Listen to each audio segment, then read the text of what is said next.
Welcome to the Visual Debugger 2.0 demonstration. The Visual Debugger recently got updated to version 2.0, adding some new key features, which I would like to show you now. To recap, the Visual Debugger is a plugin for IntelliJ IDE and Android Studio, which shows debugging variables not textually, but graphically in an object diagram, as you can see here on the right. To install the Visual Debugger, you just go to the marketplace of IntelliJ IDE and search for Visual Debugger. In my case, it's already installed, so we can jump right into the action. To show you the Visual Debugger, I've created a small test using a binary search tree. And here we create a binary search tree with the value 50, and then we insert some values into it. So what is a binary search tree? A binary search tree, or in this case, a binary search tree node, holds exactly one value, and all values which are smaller than this value should be held on the left of this, and the ones which are higher should end up on the right of this binary search tree. So let's see how the Visual Debugger can help us and understand how this data structure works and to see if our implementation was correct. So let's start debugging here. If you have installed the Visual Debugger, you will not only get the texture variables view here on the left, but also the Visual Debugger here on the right. So let's activate the Visual Debugger. So the first new feature of the Visual Debugger 2.0 is an embedded browser such that you don't have to leave your IDE anymore. So let's use that one. The Visual Debugger is now opened inside IntelliJ IDE, and if we go to the next step, we'll see our first debugging variables as an object diagram here on the right.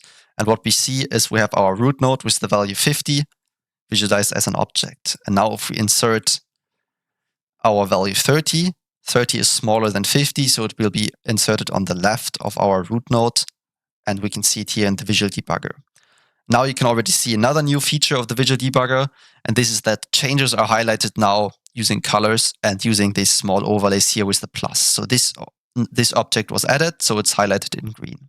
So if we add another object, 70, this now is bigger than 50, so it should be added on the right. And again, you see the left object now is already known to the Visual Debugger, it loses its color, but the right one is now added. And if we go on like this, we can now see 60 and 80 are also added correctly, and we can really see how our binary search tree is built up and it looks correct. And in this case, visual debugging really makes sense because you have some kind of hierarchical tree data, which is nice to see in an object diagram. So this is the first feature, but we are not only adding things, we're also editing. We could also edit things. So let's change the value of our root node to 49. And if we do this, we're also getting a highlighting in orange, indicating that something has changed in our object diagram. But you might think, okay, there are also deletions happening. I cannot see those. Well, there's another new feature which we've added, which is called the debug history. So you can always go back to the previous debugging steps and see how your object diagram was looking in those steps. So in here case, in line 12, we had this. We were just adding the first node. And you can also use your keyboard to navigate through and see how things have changed. How far back can you go? Well, this depends on what you have configured in the debugger settings. Here I've configured I want to store 10 previous diagrams, so I can go 10 levels back. You can also turn this off entirely, or also turn off coloring debug changes. Another important feature is this initial visualization depth, which is set to 2 now. Let's look how that works. So in our case, the root nodes here, which is shown on the left, this is level 0, and then level 1 would be those 2 objects here, and level 2 would be the next 2 objects.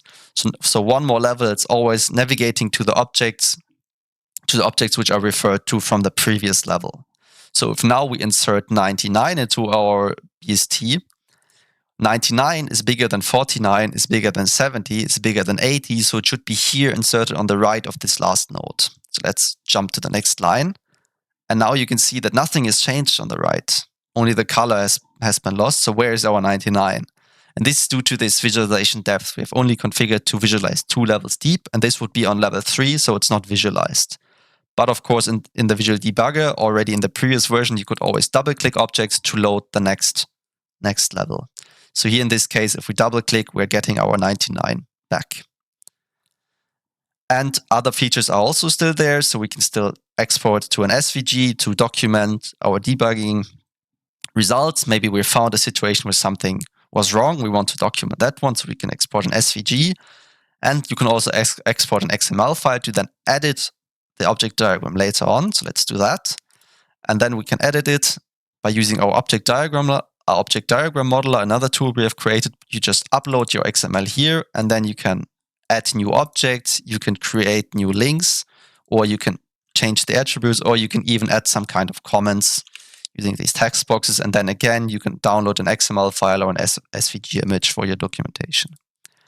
So those are the new features of the Visual Debugger. So we have the debugging history, we have the highlighting of changes, which really is important if you have big diagrams and only small things change. And then we have the embedded visualizer here using a browser. And also internally, there have been some changes where loading debugging variables now much more performant.